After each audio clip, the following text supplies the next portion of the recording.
Doctor Darakhshan इंदारी साहबा ने, उन्होंने कैसे अपने डेली वेजेस का 4,000 से 14,000 किया, बल्कि 18,000 किया। उन्होंने यह साबित कर दिया कि जब when there is a will there is a way always, उसने कहा कि मैं इनको बढ़ाऊंगी, उन्होंने बढ़ाया। हमने उस वक्त अप्रिशिएट किया चेयरपर्सन साहिबा को, लेकिन वो एक बेंचमार्क था फिर हमारी बाकी ब्यूरोक्रेसी के लिए, हमारे मिनिस्टर्स के लिए, कि वो देखें कि जो डेली वेजेस है, कैजुअल लेबर्स है, सीजनल है, इनकी तनख्वाह भी हम कम से कम बढ़ाएं। सीएम साहब, मिनिमम वेजेस एक्ट जो रिवाइज्ड है, जब तक कमेटी की रिपोर्ट आती है, वो असेंबली में ये भी कह सकते हैं जब तक रिपोर्ट देती है कमेटी, जब तक हम तब तक हम मिनिमम वेजेस को इंप्लीमेंट करेंगे। हम अगर 27,000 नहीं, कम से कम 22-23,000 रुपए इनकी तनख्वाह कर लेते हैं जब तक कि कमेटी की रिपोर्ट आती है। सीएम साहब ने वो भी नहीं किया। सरकार ने 2014 में जो कैबिनेट सब कमेटी बनाई, जिसके सरबराह मोहतरम ऑनरेबल स्पीकर साहब जो इस वक्त है, उस वक्त फाइनेंस मिनिस्टर थे, उस वक्त उन्होंने स्क्रूटिनाइज किया।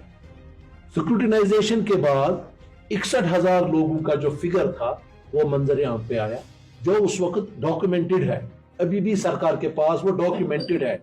16,000 2014 में, 2014 के बाद 2015 में एम्प्लॉयमेंट पे बैन लग गई, और जब बैन लग गई उसके बाद में 2017 में जब इन्होंने फिगर देखे, अगर 14 में 61,000 थे, 15 में जब बैन लग गया, अगर अब ये फिगर बढ़ा होगा एक साल, तो कितना बढ़ सकता है? दोगुना तो नहीं हो सकता ना। 61 के बजाय हम 65 ले लेते हैं, 70 लेंगे।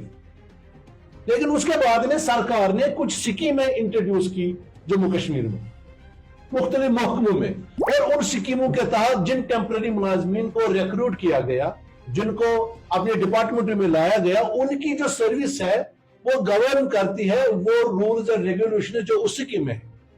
जैसे रहबरी खेल है, जैसे रहबरी जंगलात है। तो इसका मतलब यह है कि जो 61,000 लोग डॉक्यूमेंटेड है, जिनको स्क्रूटिनाइजेशन के थ्रू कैबिनेट सब कमेटी ने headed by the then finance minister honourable Rafil sahab, उस वक्त 61,000 थे। उसके बाद में जो कुछ उसमें ऐड हो गए 2015 तक, या उसके बाद में जो इन्होंने स्कीमों में लोगों को लगाया, आप उनको उसके साथ नहीं जोड़ सकते, क्योंकि उनके सर्विसेज को आपने रहबरी खेल में एक एग्जांपल देता हूं, उसमें आपने कहा 7 साल हो गए इनको रेगुलराइज होना है अगेंस्ट द पोस्ट। सरकार ने एक पर्टिकुलर महकमे में 41,000 लोगों को रेगुलराइज किया, पोस्ट नहीं थी। दे हैव क्रिएटेड 41,000 पोस्ट्स, वो भी इस ईजा की इकाई थी।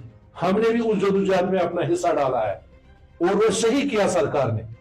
लेकिन मैं ये कह रहा हूं, अगर आपने उस वक्त 61,000 पोस्टें क्रिएट की, और उसमें जो 4,400 करोड़ अप्रोक्सीमेटली सरकारी खजाने पे बोझ पड़ा, उसको भी बर्दाश्त किया।